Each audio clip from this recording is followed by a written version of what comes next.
السلام عليكم، مرحبا بكم معايا في القناه ديالي فاتي بنت رحمه. واش مبروك، الله يدخل عليكم الصحه والسلامه وباش ما كتمناو ان شاء الله. اليوم جبت لكم فيديو جديد. في هذا الفيديو غادي نحضر معكم الساندويش بواحد الطريقه مختلفه، مقادير بسيطه وكتجي لذيذه بزاف. كنتمنى ان شاء الله تنال الاعجاب ديالكم. دابا نخليكم مع المقادير وطريقه التحضير.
من بعد ما شكلنا الدجاج ديالنا بهذا الشكل هذا، غادي ندخلو من المجمد. في هذا الاثناء غادي نحضروا المايونيز.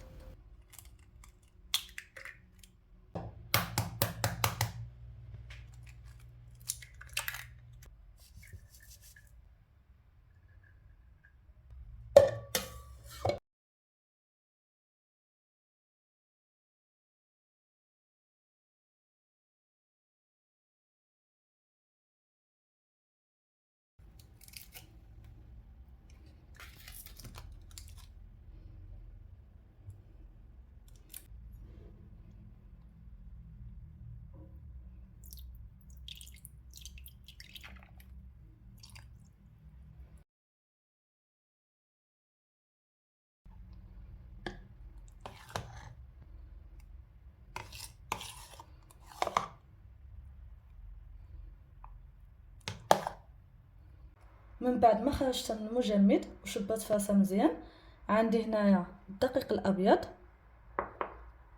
وعندي جوج ديال البيضات، وهنايا عندي شابلوغ او فساد الخبز. بالنسبه للطريقه غادي نعملها في الدقيق الابيض. غادي نعملها مزيان في الدقيق الابيض. من بعد غادي نهزها وغادي نعملها في البيضات.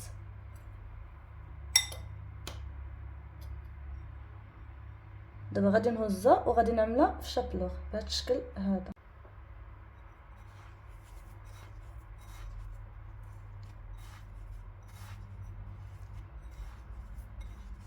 صافي، من بعد ما عملتها في شابلوغ، دابا غادي نجيب واحد الصينيه اللي غادي ندخلها الفران، اولا تقدروا تقليوهم. انا غادي نطيبهم في الفران وغادي نعملها في الصينيه، وغادي نستمر بنفس الطريقه.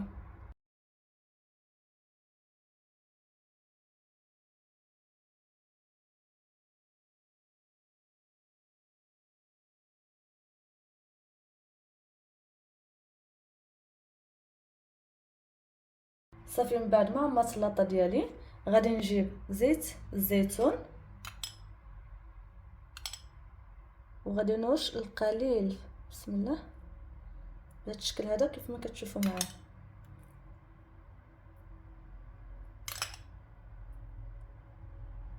صافي، دابا غادي ندخلها الفران، غادي نشعلها من فوق ومن تحت حتى طيب لي ان شاء الله وتحمر لي. عاد ان شاء الله غادي نخرجها.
بالنسبه للوصفه الثانيه غادي نحضر معكم واحد الوصفه اللي صحيه وكتعطي الطاقه، واهم حاجه بنينه بزاف وتقدر تزيد لكم حتى الوزن في هذا رمضان.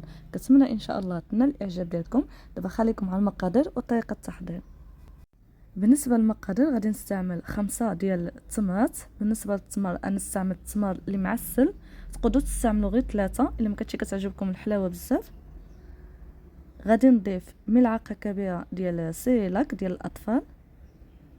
غادي نضيف عليها حبه موز النصف ديالها، وغادي نضيف كأس حليب. صافي كنخلطوا جميع المكونات وبالصحه والراحه.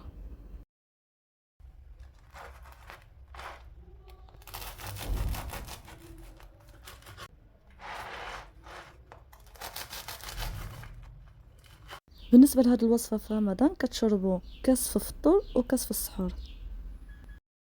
وهنايا كنكون وصلنا لنهايه ديال الفيديو. كنتمنى ان شاء الله يكون نال الاعجاب ديالكم. ما تنساوش تخليو لي لايك وتشتركوا في القناه وتضغطوا على زر الجرس باش يوصلكم كل جديد ديالي ان شاء الله. دابا خليكم مع فيديو جديد ان شاء الله. السلام عليكم.